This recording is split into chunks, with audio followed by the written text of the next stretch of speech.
Okay,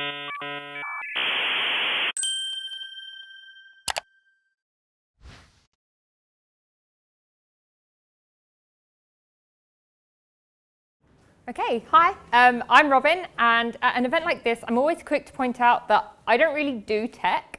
I only stopped using Internet Explorer 5 years ago, under duress. I studied psychology at Sussex University, and now I work for an independent estate agent in Brighton, dealing with the administration side of things. So when I started entering the tech world, and someone would say to me, "Oh, you should totally come to this networking event," this was my instant reaction. But it really doesn't have to be that scary. So why should you network with other community leaders? Well, it might sound obvious, but these people are a fantastic example of what to expect from the community. Many leaders here will have founded a society or have been elected onto a committee to help organise hackathons. If you are new to the hackathon life, these are the people you want to talk to. They are going to be the ones who are most excited about hackathons, the ones wanting to share ideas, and they will be the most approachable.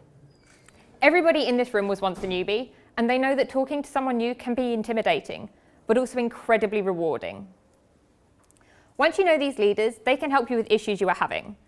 This could be communication problems with the Students' Union, dealing with disagreements within your team, what to do when your venue falls through 2 weeks before your hackathon. Community leaders are a fantastic support system. My first memorable experience of networking with other community leaders was last summer at EMF, or as I like to call it, Geek Camp. You get a load of people who are excited about tech and being creative, put them in a field, laser in the internet, and have a weekend full of fun talks, workshops, and entertainment. I went along only knowing a handful of people, and I was absolutely terrified. I was scared that nobody would want to talk to me or that they would find me boring because I can't code. In our camping area, there are about 35 people from HHEU, which I will come back to later. And by the end of the 2 days, I was friends with at least half of them because these people were welcoming and friendly, and they made it really easy for me to integrate comfortably with them. So once you're in a networking situation, what do you actually do? Start or join a conversation. Different people have different approaches to this.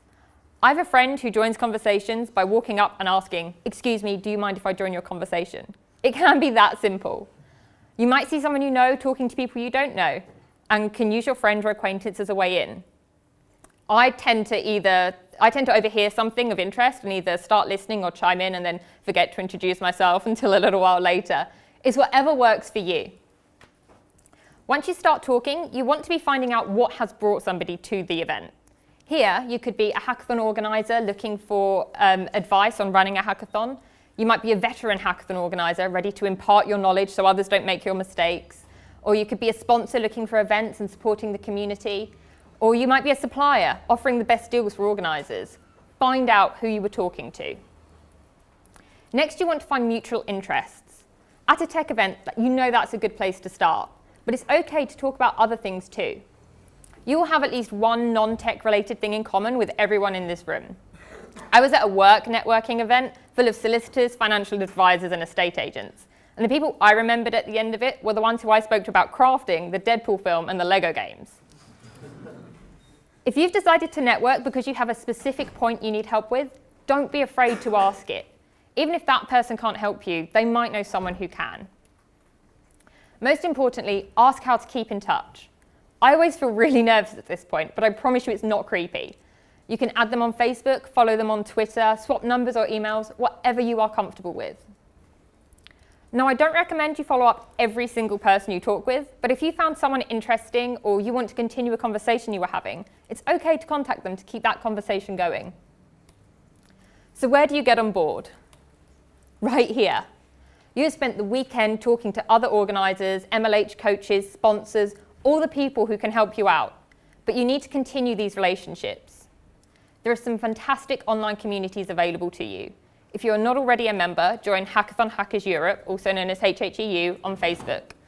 Not only can you talk to other members, but you'll be invited to an array of events throughout the year. Last month, there was a London picnic turned Nando's due to rain, a trip to Brighton Beach, and you will, of course, be invited to lots of hackathons throughout Europe. I also recommend joining HHEU Famiglia, which is a private group especially for hackathon organisers to help each other. It includes the events calendar as a pinned post, so you will know which other hackathons you are going to clash with. You can also join the Facebook Messenger group, TT, which stood for Tell Tim and was changed to TC Tell Chi as of yesterday. Thanks, everyone.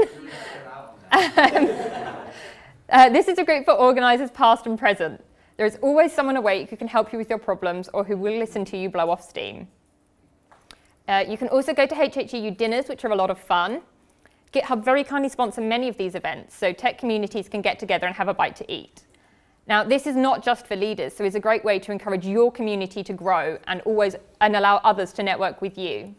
If you're interested in hosting a dinner, talk to Joe Nash and he will give you more information.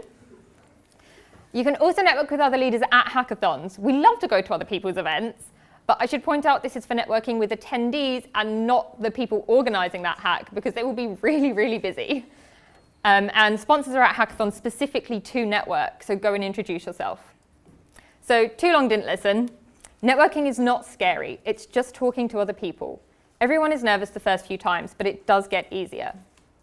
It creates fantastic support systems for all of your hackathon needs.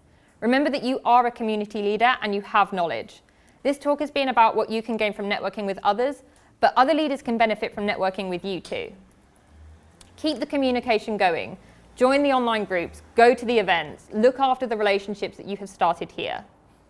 Most importantly, these relationships are a resource. Use them if you need help. Someone has had your problem before or will help you find a solution. Do not be afraid to ask for help. If you have any questions or need help joining any of the groups I've mentioned, come and find me in the next break. Thank you.